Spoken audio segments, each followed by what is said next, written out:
Strawberry কোনটা দেখো তো, স্ট্রবেরি কোনটা?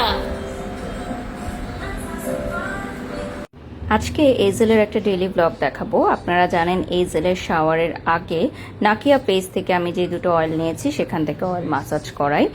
আর এই দুইটা অয়েলের মধ্যে baby oil for cold and calf যেটা দেখতে পাচ্ছেন, এটা শীতকাল ছাড়াও সারা মাস আপনি ইউজ করতে পারবেন। আর এটা হচ্ছে মাসল গ্রোথের, যেটা এজেলকে ডেইলি দুবেলা আমি মাসাজ করে, একটা হচ্ছে গোসলের আগে আর একটা হচ্ছে রাতে ঘুমাতে যাবার আগে।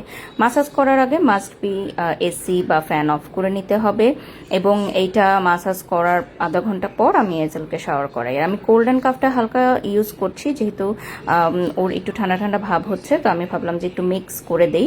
আপনারাও চাইলে আলাদা দিতে পারেন বা মিক্স করেও দিতে পারেন। আর নাকিয়ার এই অয়েলগুলো কিন্তু বাচ্চাদের হাড় মজবুত করে, স্কিনকে ময়শ্চারাইজ করে, স্কিনকে ব্রাইট করে, হেলদি করে। এবং অয়েল মাসাজ কিন্তু খুবই ইম্পর্টেন্ট, যারা মানে বাড়ন্ত বয়সী শিশুরা আছে তাদের জন্য কিন্তু অয়েল মাসাজটা খুবই ইম্পর্টেন্ট। এটা কিন্তু ডাক্তাররাও বলে যে বাচ্চাদেরকে ডেইলি মাসাজ করতে একটা টাইমে। সো এই যে এজেলের babysitter okay body massage করে দিচ্ছে। তো শাওয়ারের ভিডিওটা আমি নিতে পারি নাই, কারণ এজেল অনেক বেশি দুষ্টামি করে। তো শাওয়ারের পর এজেলকে আমি হালকা স্ন্যাক্স দিচ্ছি, কারণ ওর লাঞ্চের সময় এখনো হয় নাই।